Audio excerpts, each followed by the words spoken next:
Muy buenas tardes a todos. Otra vez es miércoles de tarde, 6:30. Como todos los miércoles nos encontramos aquí en Diálogo Abierto para estudiar la Biblia, para dialogar y para pasar un lindo momento. Aquí estoy en la mesa con Daniel y Denar. ¿Cómo están? Bien, excelente. bien. Gracias Sí. por la invitación. Hace tiempo que no Sí, venía es por verdad. aquí. Hace mucho no estabas acá, Sí, Daniel. sí, acá. Así que bueno, vamos a comenzar directamente. No sé si ustedes tienen algo interesante para decir. No hay ningún anuncio ni nada. Momentáneamente no. Muy bien, entonces vamos a comenzar. Daniel, ¿quisieras ¿Cómo orar? no? Señor, al abrir la Escritura, en el libro de los Hechos, rogamos que, como siempre tú haces, nos guíes a toda verdad y a enseñanzas que nos hagan cada día mejores cristianos. Bendice a nuestros oyentes y sus seres queridos.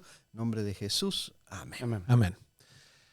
Muy bien, estamos estudiando el libro de los Hechos y entonces el miércoles pasado estudiamos la experiencia que tuvo Felipe predicando en Samaria, y cuando decimos Felipe no nos estamos refiriendo, de acuerdo a lo que dicen los eruditos, no nos estamos refiriendo al apóstol Felipe, sino que nos estamos refiriendo al diácono Felipe, que después en Hechos este diácono tendría mujeres que son profetas, unas jovencitas que eran profetas, y entonces se describe el ministerio de él en Samaria, y allí nosotros pudimos ver cómo Felipe bautiza a un tal Simón, que cuando van Pedro y Juan a Samaria a corroborar lo que estaba haciendo Felipe y a confirmar lo que estaba haciendo Felipe, Simón pide el don de Dios por dinero.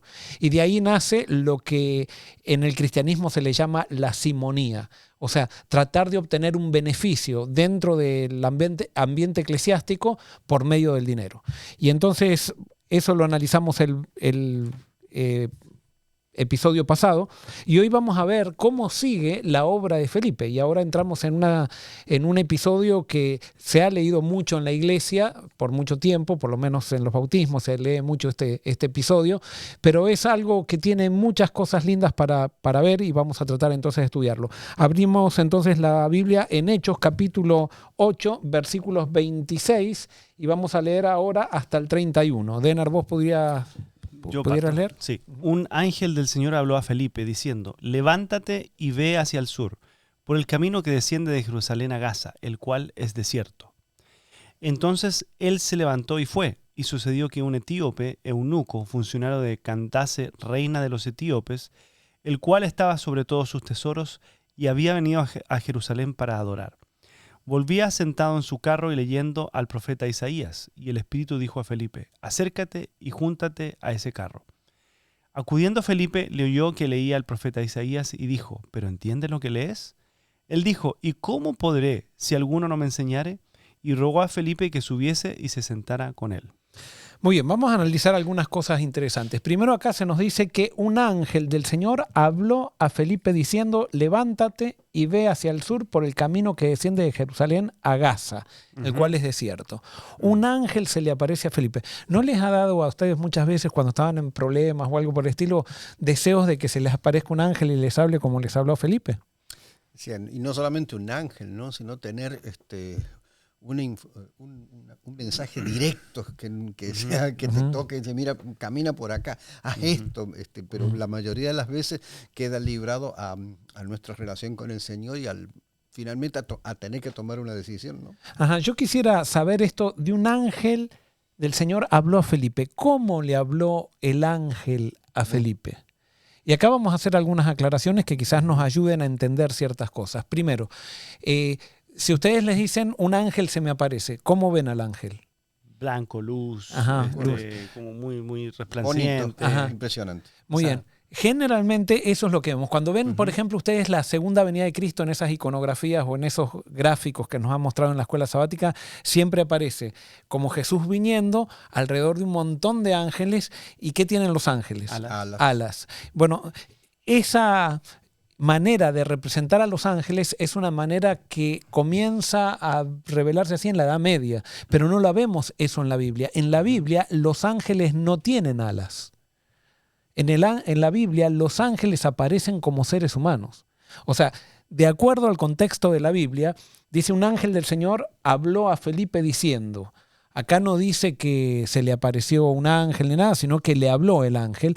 Posiblemente se le presentó un ser humano, o sea, alguien con forma de ser humano que le dio una orden. Es más, a veces, por ejemplo, dice que los ángeles aparecen con túnicas blancas. Entonces, cada vez que hacemos una representación en la iglesia, buscamos sábanas, y la iglesia no tiene mucho presupuesto, y entonces disfrazamos a todos y le ponemos unas alas de telgopor con plumas así que se caen, o sea, medio como no se puede representar bien plumas en la espalda, se hace eso. Ahora, cuando dice túnicas la Biblia, que generalmente aparecen con túnicas blancas, la túnica ¿qué era la túnica? Una vestimenta que la vestimenta de gente ese tiempo. utilizaba. Es la vestimenta común, y blanca justamente era lo que más se usaba. Claro. O sea, si bien era símbolo de pureza, el blanco también, pero por ejemplo, si ahora vamos a Arabia y dice se apareció un ángel con túnica blanca, es lo mismo que ahora digamos se apareció un ángel con traje azul, o con traje blanco, con traje negro, digamos, que es lo más común.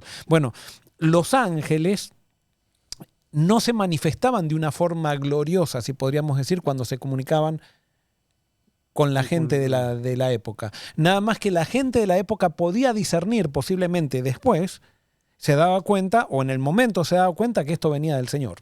Así, Obviamente Felipe se da cuenta de que viene del Señor porque él toma acción rápida.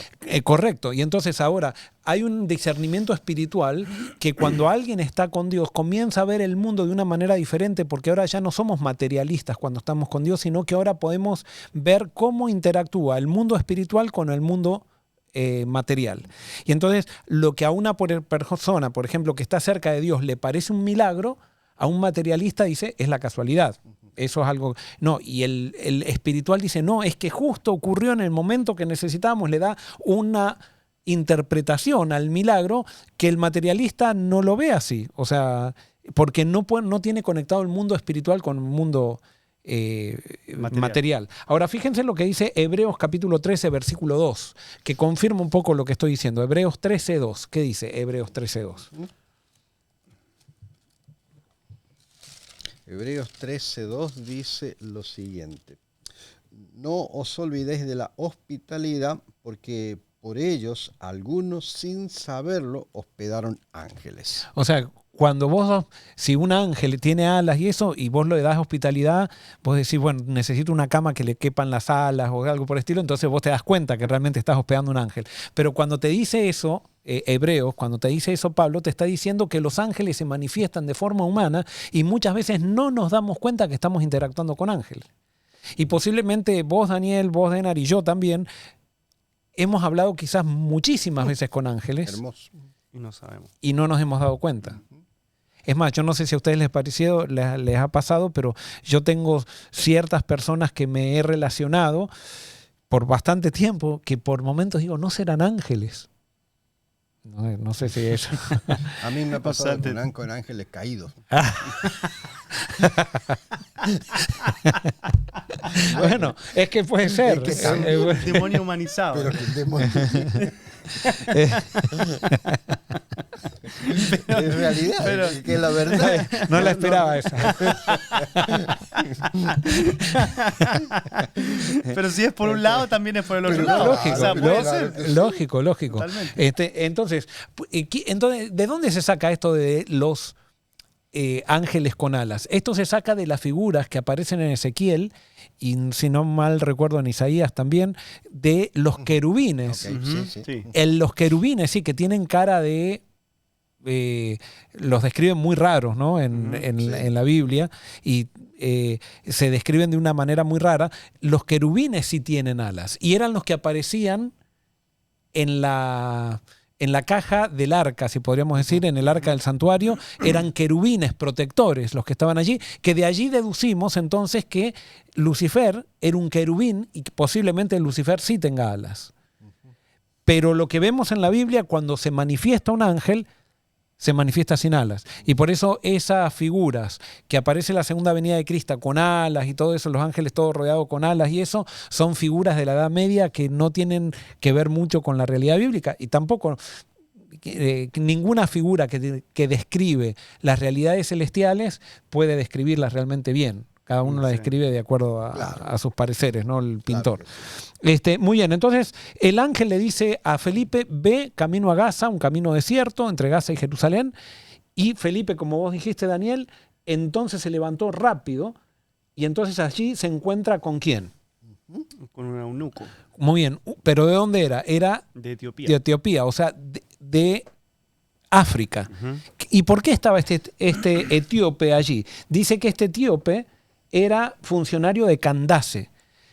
¿Quién era Candace? Era una reina, pero Candace no era el nombre, según lo que entienden los eruditos, sino que Candace era como un título, era como faraón para los egipcios, como César para los romanos, y Candace era la descripción de la función de una reina en estos países.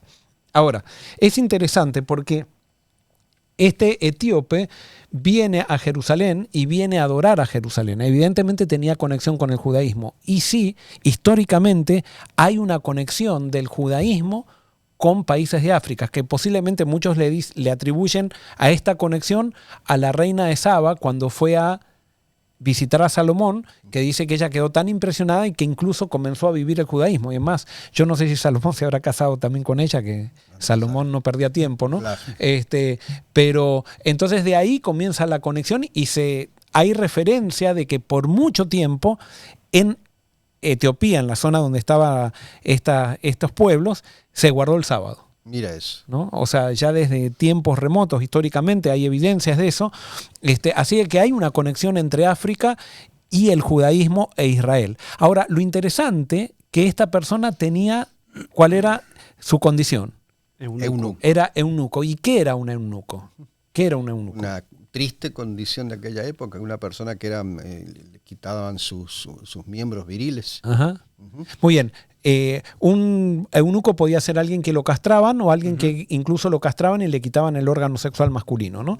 Entonces, eso era un eunuco. ¿Y por qué se hacía eunuco a una persona? Por lo que yo he leído en la historia, era una marca de servidumbre en primer lugar, o sea, quedaba relacionado con la persona que lo mandó a castrar, y en segundo lugar, pues también era una persona que podía ser muy cercano, en este caso a la reina, y no se lo podía acusar de que tuviese intimidad con la reina, ya que era castrado. Correcto. Generalmente eran los que servían a las reinas y especialmente también los que servían al harén de los reyes. Claro. De los reyes. Entonces, ¿qué pasaba? Al ser castrados, ya no tenían la hormona masculina, la testosterona específicamente, no tenían testosterona, entonces ya la inclinación sexual o el deseo sexual aminoraba muchísimo. Y entonces eso permitía que no haya sospecha y que no haya tampoco una pretensión de violación o algo por el estilo. Esto era una medida de precaución, que eso se fue desarrollando en la historia, esa costumbre, y después ya terminaron siendo funcionarios de los gobiernos. A veces no se sabe bien, aunque eso todavía no... Que si realmente cuando se dice eunuco, a veces la gente es para... También porque eso de cuando se habla de sexo, la gente tiene mucho miedo a los temas sexuales, ¿no? Entonces, a veces los defensores de la Biblia dicen, no, bueno, eunuco no era solamente el que estaba castrado, sino que ya había... la palabra había adquirido una connotación que era también los que servían sin necesariamente ser eunucos. Ahora, de acuerdo a lo que creemos y lo que dicen algunos eruditos, Daniel y sus compañeros posiblemente hayan sido eunucos también, ¿no? Wow. Y tuvieron esto, o sea, porque esto era algo que también como decía bien Daniel, se lo hacía a los esclavos, o sea, o a las personas que llegaban de un país a otro y que iban a servir de funcionarios. Y por eso vemos que Daniel en ningún momento vemos que tiene esposa, ni se menciona relación familiar de Daniel, ¿no? Hay algunas evidencias, no pruebas, de que podría ser así, y de acuerdo a las costumbres babilónicas también. Ahora, es interesante también esto, porque este eunuco, ¿a dónde había ido? A Jerusalén. A Jerusalén. ¿A qué? Adorar. A adorar. Es interesante, porque esto nos muestra algo. Fíjense lo que dice Deuteronomio 23.1. Deuteronomio 23.1. 23.1. Dice, y Balaam dijo a Balac, edifícame aquí 7 altares y prepárame aquí 7 becerros. Eso es Deuteronomio Ay, perdón, no, me 23.1. equivoqué. Yo lo tengo. Perdón. No entrará en la congregación de Jehová el que tenga magullados los testículos o amputado su miembro viril. Es interesante, porque ¿qué decía la Biblia o la Torá? Que no podía entrar a adorar el que está, o no podía servir en el santuario aquel que era eunuco. Básicamente. Básicamente. ¿Y por qué leo esto? Porque evidentemente a este versículo ya los judíos no lo tenían en cuenta. Y alguien puede decir, ¿y eso por qué? ¿Por qué? Justamente algo que siempre nosotros, ahora especialmente hablándoles a los adventistas, establecemos acá, que es un principio adventista, es que la revelación es progresiva. Y como la revelación es progresiva, lean ahora Isaías 56:4. Vamos del 1 en adelante, del 1 al 4. Isaías 56 del 1 al 4. Isaías 56 del 1 al 4 dice, así dijo Jehová, guardad derecho y haced justicia, porque cercana está mi salvación para venir y mi justicia para manifestarse. Bienaventurado el hombre que hace esto y el hijo del hombre que lo abraza, que guarda el día de reposo para no profanarlo y que guarda su mano de hacer todo mal. Y el extranjero que sigue a Jehová no hable diciendo, me apartará totalmente Jehová de su pueblo, ni diga el eunuco, he aquí yo soy árbol seco. Porque así dijo Jehová, a los eunucos que guarden mis días de reposo y escojan lo que yo quiero y abracen mi pacto, yo les haré lugar en mi casa y dentro de mis muros, y nombre mejor que el de hijos e hijas, nombre perpetuo les daré para que nunca perezcan. Muy bien. Y el 5 también. Muy bien. Ahora, fíjense qué lindo, ¿no? Tremendo. O sea, lindo en cierto sentido, pero Sí. puede ser confuso para el que lee la Biblia pensando de que todo en la Biblia es igual de importante. Y nosotros tenemos en Deuteronomio que Moisés dice, no pueden entrar prácticamente al templo los eunucos, y después vemos que en Isaías El Señor les da la bienvenida. les da la bienvenida, les dice, les cambia, y no es que Dios cambió, sino que la percepción de los profetas se va desarrollando con el paso del tiempo, y para los judíos, a pesar de que todavía no habían aceptado a Cristo y tenían grandes problemas en aceptar a Cristo, ellos entendían que la revelación era progresiva, y por lo tanto, ellos podían juzgar el pasaje de Deuteronomio 23:5 de 23:1 a la luz de lo que dice Isaías. Y como la luz de Isaías era más tardía, más grande, de acuerdo a la historia, entonces ellos dejaban entrar a este eunuco a la adoración en Jerusalén. Y por supuesto, ahora los cristianos, que eran una secta judía, que seguían el mismo, digamos, ahora también lo evangelizan y lo ven como parte del pueblo de Dios, ¿no? Tremendo, tremendo. ¿Qué tema? Porque si hablamos de cuestiones sexuales allí, porque obviamente nosotros hoy en día marcamos mucho como qué cercanía puede tener una persona con Dios de acuerdo a sus preferencias sexuales. Correcto. Ahora, yo acá lo que veo, lo que quiere Isaías y lo que quiere resaltar es que lo importante a Dios es lo que hay adentro. Ese es ¿no? el punto. El eunuco, por ejemplo, fue eunuco por diferentes situaciones, puede haber sido. Seguramente no por decisión propia. Y después Jesús dice que algunos por religión lo hacen. Ahora, a lo que Dios le interesa es cuál es mi actitud hacia Dios. Ahora, cuando alguien se entrega realmente a Dios, Dios se encarga de poner en orden todo lo que hay que ordenar. ¿Entiendes? O sea, porque bueno, acá claro, vos pusiste sobre la mesa el tema del homosexualismo. Si un homosexual se quiere entregar a Cristo, ¿le vamos a negar la entrega a Cristo? Ningún concepto. Bajo ningún concepto. Eso no quiere decir también que vamos a aceptar su homosexualismo. Pero ¿a quién le vamos a dejar el homosexualismo? En las manos del En las manos de Todopoderoso Dios. que Él decida. Justamente, o sea, que Dios lo marque. Alguien puede decir, bueno, pero vos que estás en contra del homosexualismo. Bueno, yo puedo decir, en mi caso, puedo decir, yo creo que el homosexualismo es una, ¿cómo se dice? Una desviación del plan original de Dios. Correcto. Así como lo es el adulterio. Como lo es el divorcio, como lo es...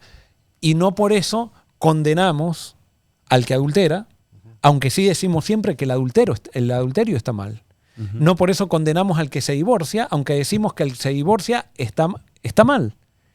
¿Por qué? Porque si alguien aprende, justamente Dios nos da gracia para que aprendamos. Y Pablo entonces, lo menciona en Romanos 8 como un extravío. Todo este tipo de cosas. O sea, Correcto. una persona extraviada tiene la oportunidad de volver al camino. y bueno, y todos nacemos extraviados, y esa es la gran realidad que presta el Nuevo Testamento. Y por eso la iglesia del Nuevo Testamento se hace una iglesia inclusiva, a diferencia de la percepción que tenían en el Antiguo Testamento, porque parecía como que era exclusiva la iglesia del Antiguo Testamento, y por eso Dios va aclarando. Por ejemplo, esto de la revelación progresiva también lo vemos en el tema de la circuncisión. Nosotros leemos el Antiguo Testamento y vemos que la circuncisión es un pacto perpetuo. Ya. O sea, no dice, es un pacto. No, dice pacto perpetuo. Entonces, el que lee la letra de la Biblia dice, tiene que juzgar a Pablo. Ahora nosotros defendemos a Pablo porque está dentro de la Biblia, pero si apareciera un Pablo que dice, no, vamos a cambiar algo que Dios dijo que fue perpetuo, o que en la Biblia aparece como si fuera perpetuo, vamos a cambiarlo ahora y vamos a poner ahora otro símbolo. Nos haríamos, dijeran, no, este no es apóstol. Y eso fue lo que pasó con los judaizantes. Y por eso se tuvo que reunir la iglesia en Hechos 15, que lo vamos a ver más adelante, y seguramente vamos a analizar más este tema más adelante cuando lleguemos a eso, para definir si la circuncisión era o no era. Y yo me imagino que en ese momento habrán muchos sacado los versículos de la Torá y decir, no, acá pacto perpetuo. Sin embargo, dice que oraron y al final llegaron a una conclusión y dijeron, el Espíritu Santo nos dice que no debemos exigir más la circuncisión. Okay. Fue progresivo. Entonces vemos que hay una verdad progresiva. Y alguien puede decir, pero entonces no podemos estar seguros de nada de lo que creemos hoy. Sí, podemos estar seguros, pero no podemos ser dogmáticos con lo que creemos hoy, porque Dios cada día trae nuevas revelaciones. Ahora, hay mucha gente que se puede preguntar, ¿por qué Dios no revela todo de una vez? ¿Y por qué lo hace progresivamente? ¿Por qué entonces? O sea, tal vez no tenemos respuesta, pero muchas veces... yo creo que tengo una respuesta. O tal vez hay respuesta, no sé, pero está esa duda, ¿por qué Dios va haciendo así como de a pedazo y entonces uno entiende mal y después, ahora sí? ¿Por qué no se reveló de una vez todo como, no sé, así como... Muy bien, y yo creo que, ojo, esta respuesta es, quizás estoy equivocado en el sentido, o no, es muy parcial, pero Dios se revela progresivamente por las limitaciones que causó el pecado en nosotros. Porque nosotros no podemos captar todo de una vez por las limitaciones que impuso el pecado en nosotros. Si nosotros vamos a Génesis capítulo 3, vemos que el pecado lo que hizo es cambiar la percepción. Lo primero que hizo el pecado es cambiar la percepción del ser humano de Dios, de cómo es Dios. Y después de cómo somos nosotros, de cómo es la realidad, de cómo es el prójimo, de cómo es la naturaleza, el pecado cambió todo. Entonces Dios tiene que actuar con seres pecadores y empezar a romper esas percepciones naturales que traemos. Y puede revelarnos algo de repente, pero igual, aunque nos revele todo de repente, nosotros vamos a captar solamente un poquito, porque no estamos preparados. Y por eso se necesitaron 1500 años de revelación, que fueron los libros de la Biblia, 66 libros de la Biblia, simplemente para mostrarnos, o sea, evidencian de que la revelación es progresiva y que hay una limitación en el ser humano, y por eso Dios tiene que ir de a poco con nosotros. Capaz que algo ayuda, estaba consultando y viendo, en Oseas 11:1 dice, cuando Israel era niño, yo lo llamé de Egipto para que sea mi hijo. O sea, el hecho de que era pequeño, no sabía mucho, iba a ir creciendo a través del tiempo, deja de ser un niño para ir con una revelación progresiva entendiendo cosas de adulto. Correcto, y vos fíjate, Pablo también, exacto. Pablo dice, ustedes están tomando leche, pero yo quisiera darles un poco más de carne, pero no están creciendo, porque hay una revelación más grande. Es más, hay ciertos pasajes también, esto están en libros, ¿no?, donde dice que Jesús no les pudo revelar a los discípulos todo lo que hubiera querido revelarles por la incredulidad. Y eso que los discípulos recibieron el Espíritu Santo y al final, pero no pudo hablarles lo que le hubiera gustado hablar y contarles todo lo que le hubiera gustado contar por causa de las limitaciones. A los discípulos que les daba parábolas a la gente porque no podían entender de otra manera. En cambio, ellos que estaban más secos y pasaban todo el día con Jesús, sí podía hablarles de otra manera. Correcto. Entonces, nosotros hacemos un gran daño que viene del orgullo cuando nosotros decimos, llegué a una conclusión y esa conclusión va a ser dogma porque hoy creo que es correcta, entonces esto va a ser por los siglos de los siglos correcta. No, Dios va revelándose cada día más y muchas veces. No es que cambia la esencia, Dios de las revelaciones, pero muchas veces para recibir la nueva revelación voy a tener que destruir las cosas que construí mal y eso lo dice Pablo también en Corintios, dice que a veces construimos sobre el fundamento, pero unos construyen oro, otros construyen plata, otros lata, otros hojarasca. Y al final el fuego dice va a probar y la paja se va a quemar, va a quedar solamente el oro. Entonces eso lo muestra toda la Biblia, que la revelación es progresiva por causa de nuestras limitaciones. Correcto. Entonces, ¿dónde estábamos? Entonces este eunuco viene y entonces está en un carro leyendo al profeta Isaías. Entonces, ahora, ¿qué dice en el versículo 29? Y el Espíritu dijo a Felipe, acércate y júntate a ese carro. Muy bien, fíjense, primero, ¿quién habla? El ángel. El ángel. Pero ahora, El Espíritu. el Espíritu. ¿Cómo habla el Espíritu? Y esto saben que es algo que estoy estudiando últimamente mucho. Esa era la pregunta que yo tenía. ¿Por qué primero le habló el ángel? ¿Por qué no le habló el Espíritu las dos veces? Bueno, porque yo creo que el ángel se apareció, esto a mí, como un ser humano. O sea, que él discernió, así como los ángeles, vuelvo a otro ejemplo, cuando fueron a la casa de Lot, se aparecieron como seres humanos también. Y Lot después discierne que son ángeles, pero no se da cuenta. Bueno, lo mismo pasa, a mi criterio, pasa con este ángel, pero no, entonces habla el Espíritu Santo. Y cuando habla el Espíritu Santo ya no habla como una persona que viene y te habla, sino ¿dónde habla el Espíritu Santo? Claro, te habla por impresiones. Entonces él iba caminando y él recibió la impresión, acércate a ese carro. Ahora, ¿cómo? Y ahí viene también otra cosa. Entonces que mis impresiones, yo pueden... ¿Cómo? Porque hay gente que, por ejemplo, mató a los hijos y dice, no, es que yo recibí la impresión del Espíritu Santo que los tenía que matar. Entonces, nuestras impresiones también son limitadas, pero cuando estoy con Dios, esas impresiones son claras. O sea, si yo estoy limpio en el sentido de que tengo intimidad con Dios, mi percepción es cada vez más limpia para poder escuchar mejor la voz del Espíritu Santo. Hay como una encomienda general y luego una específica, porque en el verso 26 le dice, desciende de Jerusalén a Gaza a este camino el cual es desierto. No le dice qué es lo que va a hacer. Baja, ve a la orilla del camino. Felipe va y se para a la orilla del camino. Y está camina. Y llega a la orilla del camino. Y entonces dice, y el Espíritu le dice ahora, dice, acércate y júntate al carro. O sea, es más... Como que el Espíritu lo hace más específico el motivo por el cual estaba allí. Pero no le dijo, habla con él. No le Sí. dijo, ¿o sí? ¿Sí? No. Acércate y escucha. Claro, no le dijo nada más. Es una impresión. Todo lo que hace después Felipe es ahora, fíjense, iniciativa de él. Ahora, esto es muy interesante porque esto me está dando a mí respuestas. O sea, porque esto quiere decir, cuando Dios te habla, no te marca todo.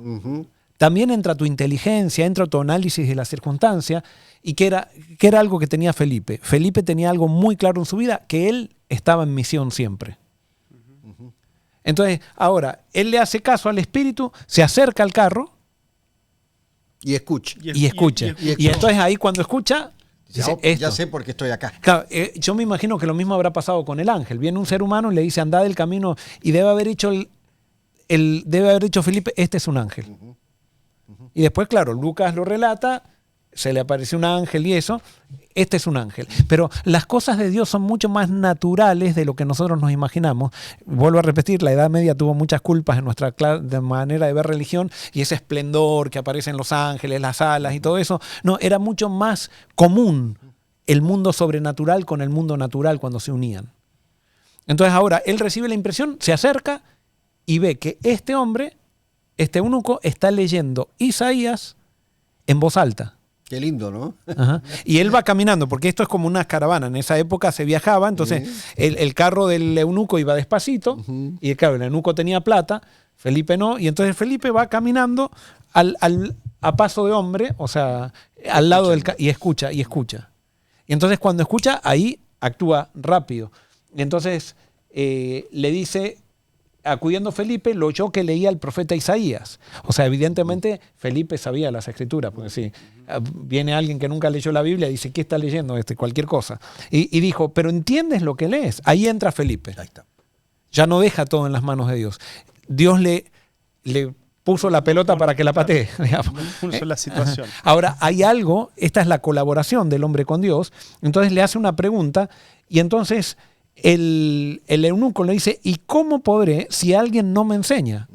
esto es tremendo, o sea, le está dando la oportunidad. Y ahí Felipe, como estaba en misión, una persona que está en Cristo continuamente está evaluando cómo puede testificar de Cristo. Pero vemos que Felipe no lo avasalla al eunuco así, porque podría haber separado así en un cajoncito y empezar con un megáfono a decir Cristo viene y se van a destruir todos, que esto, que lo otro, y empezar con carteles. No, él simplemente se relaciona y analiza todo el contexto en el cual Dios lo estaba introduciendo. Obviamente en el camino, ¿no? En ese pedazo de terreno que caminan juntos, el versículo 31 se debe quedar corto, ¿no? Porque cuando este hombre dice, ¿cómo podré si alguno no me enseña? O sea, él está buscando a alguien que le aclare dudas que tenga. Y le ruega a Felipe que suba y se siente con él. O sea, de alguna manera el eunuco descubre que este hombre puede aclararle la duda. Correcto, se habrá dado cuenta que es judío y entonces dice, bueno, explícame, estas son tus escrituras. Ven, súbete. Y entonces Felipe aprovecha y se sube. Y entonces, ¿qué pasaje estaban leyendo? Isaías dice... 32 al 34. ¿Lo lee Ángel? ¿Dena tú? ¿O lo Como leo oveja fue a la muerte, como oveja a la muerte fue llevado, y como cordero mudo delante del que lo trasquila, así no abrió su boca. En su humillación no se le hizo justicia, mas su generación, ¿quién la contará? Porque fue quitada de la tierra su vida. Y sigo. 34, respondiendo, el eunuco dijo a Felipe, te ruego que me digas, ¿de quién dice el profeta esto? ¿De sí mismo o de algún otro? Muy bien, ahí, claro, Felipe ahí se dio cuenta, empezó a unir todo lo que le estaba pasando y ahora encontró un sentido en todo lo que había vivido. Porque como ustedes decían, el ángel le dice, ve de Jerusalén a Gaza, pero no le dice para qué. Después, el espíritu, él va caminando y el espíritu le dice, acércate a ese carro, no le dice para qué. Y cuando escucha... Y ahí viene, lo invitan a subir y ahí se da cuenta. Acá vemos, a mi criterio, este es el primer estudio bíblico que aparece en la Biblia. No, perdón, estoy equivocado. Jesús le había dado un estudio bíblico a los discípulos cuando resucitó. Pero acá vemos, me parece a mí, el primer estudio bíblico de los discípulos. De los discípulos buscando discípulos. Exacto. Que hay muchas maneras de hacer misión. Para mí, el estudio bíblico es la manera más directa, ¿no? Cuando se te da la oportunidad de dar estudios bíblicos, a mí, si hay algo que me gustaba era dar estudios bíblicos y por eso hago énfasis, pero no quiere decir que toda persona tiene que dar estudios bíblicos, pero me parece que es una herramienta espectacular de la misión porque da mucha satisfacción el estudio bíblico. Ahora, te pregunto, cuando este hombre pregunta, te ruego que me digas de quién dice el profeta esto, de sí mismo o de algún otro. Obviamente la Pascua a la cual había participado el eunuco fue una Pascua distinta. O sea, pero, ojo, ¿dice que fue la Pascua? Bueno, o sea, venía de la fiesta, ¿no?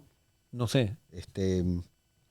Pero posiblemente sí, porque podría haber sido, no dice que venía de la Pascua, venía de Jerusalén. Venía de Jerusalén. Que había ido a adorar, pero posiblemente, como siempre en la Pascua era que venía la gente de otros países, podría haber sido la Pascua. Eso es lo que me quedo yo, era Pascua o algún evento, o sea, no vino a hacer negocio, vino a un evento espiritual este hombre. Porque dice adorar. Sí. Adorar, o sea, venía un evento espiritual. O sea, y esta situación de este evento espiritual es distinto porque es después de la muerte de Jesús. Correcto. Y el hecho de que él tenga Isaías 53, haya comprado ese pedazo de pergamino, quiere decir que le interesó eso, por algún motivo.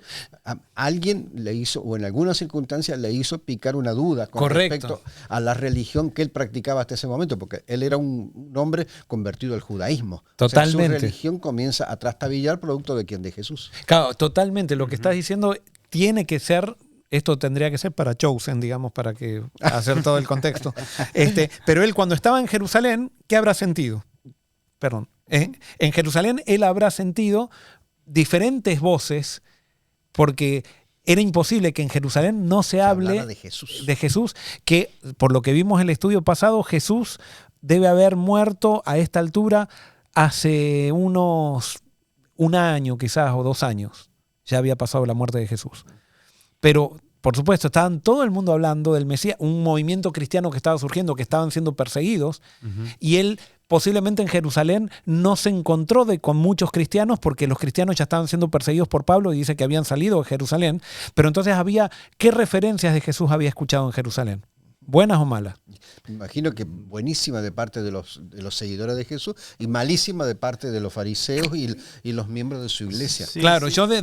a mí me parece que de acuerdo a los que le deben haber vendido el rollo, porque no todo el mundo tenía acceso a los rollos, tienen que haber recibido referencias bastante malas, porque los que le dieron los rollos eran parte del sistema, y el sistema justamente era el que estaba en contra de Jesús y los discípulos. Entonces él debe haber tenido referencias muy malas, y es más, cuando él lee esto, no puede conectar bien, pero le deben de haber dicho, este fue un criminal. Es más, hay un grupo de gente que dice que era el Mesías y murió como un criminal en una cruz. ¿Cómo un Mesías va a morir como un criminal en una cruz y rodeado de otros dos criminales o ladrones? Entonces, todos esos prejuicios deben haber estado en la mente. Pero y por otro lado, otros habrán dicho, murió como una oveja, fue llevado al matadero, no abrió su boca, era el que estaba señalado para morir de esa manera. Claro, ahora yo creo que de alguna manera el Espíritu Santo lo estaba guiando a este pasaje porque él dice, pero esto ¿a quién se refiere? ¿Se refiere a Isaías mismo o se refiere al Mesías? Y ahí Felipe tiene la oportunidad, porque acá está lo natural y lo sobrenatural, las dos cosas juntos, ¿no? Y entonces, ¿qué dice en el versículo 36? Perdón, en el 35. Entonces Felipe, abriendo su boca y comenzando desde esta escritura, le anunció el evangelio de Jesús. Entonces dice que comenzando desde esta escritura, abrió su boca. Cuando dice la Biblia siempre abrió su boca, quiere decir que empezó a hablar, o sea, que no lo pararon a Felipe, ¿no? Y este viaje debe haber sido un viaje bastante largo, bastantes horas deben haber estado arriba de ese carro hablando, y dice, en el original dice, le dio la buena noticia de Jesús. Uh-huh. Ahora los judíos, o sea, históricamente sabían que este pasaje de Isaías se refería al Mesías. ¿Por qué ahora la unión no sabía? Si él más o menos, o sea, no, por eso para mí, porque tal vez él preguntó y tampoco los judíos no le quisieron decir. Es que hasta ahora mismo yo creo que los judíos es como nos pasa. Cuando vos tenés prejuicios en tu cabeza, podés leer una cosa 1000 veces y no darte cuenta. Claro. Y entonces, hasta ahora mismo vos le preguntás a un judío qué es Isaías 53. No es nada para ellos. No es nada para ellos. No es nada para ellos y quizás nada para el Mesías tampoco. Exacto. Lo leen y quizás es como nosotros muchas veces leemos la Biblia para apoyar lo que nos enseñaron, pero no para descubrir lo que Dios nos quiere enseñar. Ese es el gran problema de los sistemas religiosos. O sea, porque, por ejemplo, en este momento, si nosotros estamos diciendo algo un poquito diferente a lo que a alguien le enseñaron, la persona, en vez de pensar y decir, vamos a analizar, enseguida se pone en contra y dice, están equivocados. Exacto, esto no es, están en contra de la iglesia o algo por el estilo. Están confundiendo a la gente. Exacto. Sí. Eso es lo que hacen los sistemas religiosos. Y por eso no creemos, el adventismo nunca nació como un sistema religioso, nació como un movimiento. Y por eso en la Biblia nosotros vemos que los movimientos son los que realmente generan cambio, no son los sistemas. Hablamos de, siempre son sistemas orgánicos, le llamamos, ¿no? Pero entonces, ¿qué es lo que pasa? Él no sabía aparentemente, pero por eso digo, sobrenaturalmente el Espíritu Santo lo lleva a este pasaje. Claro, porque por algo él tiene la duda. O sea, él no estaba leyendo así al azar. Sí. Él fue a leer ahí y como que y estaba con esa duda. Y entonces ahí, claro, dice, como cordero fue llevado al matadero, no abrió su boca, se cargaron todas las enfermedades sobre él. Y entonces ahora Felipe tenía todo en la interpretación que necesitaba escuchar para que le haga sentido este pasaje. Tremendo. Y entonces le da la buena noticia de Jesús. Le da la buena noticia que el Mesías ya había venido, y no solamente que ya había venido, sino que se había ido y ahora reinaba en el cielo, que quiere decir que el reino de Dios era una realidad en este mundo porque el que había vivido y vencido a Satanás estaba en el cielo y que iba a volver. Pausa. Ajá. Como estamos con el tiempo justo. Sí. Te sugiero el título del próximo programa, porque a mí me gustaría discutir, dice el verso 35, que Felipe abriendo su boca, comenzó de la escritura, anunció el Evangelio de Jesús. Me gustaría escuchar un programa, ¿qué es el Evangelio de Jesús?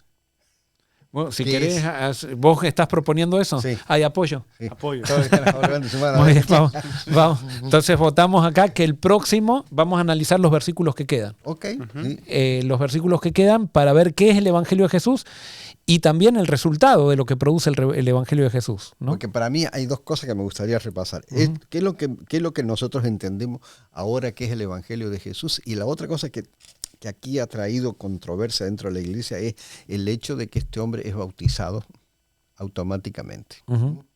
El famoso ¿qué impide que yo sea bautizado? O sea, y la pregunta sería entonces, en el Evangelio de Jesús, ¿quiénes pueden bautizarse? ¿Quiénes no pueden bautizarse? ¿Qué requerimientos hay para poder bautizarse? No sé, es un tema que Sí, me no, gustaría está que- buenísimo, porque al final estamos estudiando hechos para que esto tenga una repercusión práctica en nuestras iglesias actuales. O sea, no tiene sentido leer esto como una referencia histórica simplemente, y cómo nosotros podemos aplicar estos conceptos a nuestro peregrinaje en este momento como iglesia. ¿No? Así que vamos a dejarlo ahí. Entonces estamos contentos, llegamos al final, estamos estudiando entonces cómo Dios actúa con aquellos que están en misión y con aquellos también que tienen que ser alcanzados por esa misión. Entonces el próximo programa, por favor pónganlo en agenda, vamos a ver qué significa entonces el Evangelio de Jesús y los resultados del Evangelio de Jesús en la vida del creyente. Hermoso. Así que vamos a terminar con una palabra de oración. Denar, ¿querés orar? Vamos. Gracias, Señor, te damos por este programa, por la oportunidad que tuvimos de aprender más, de ver la forma que tú actúas. Gracias porque podemos tener esa seguridad que sigue actuando así con nosotros y te sigue revelando también hoy día. En el nombre de Jesús. Amén. Dios los bendiga y los esperamos. Entonces recuerden, Secreto de la Vida, todos los días tenemos las meditaciones, el Secreto de la Vida Express, después tenemos Secreto de la Vida el viernes a las 10 de la mañana y después servicio el sábado, como todos los sábados. Continuamos con la serie de Apocalipsis para hoy, este sábado, y después, no sé si me olvidó algo más, Backstage sigue el viernes. Este es el último programa. El último programa. De la temporada. Muy bien, la gente dicen que van a pedir más todavía después. Falta el backstage de Denar Almonte. Sí. Sí. Vamos a hacer. Vamos a hacer. Sí, claro.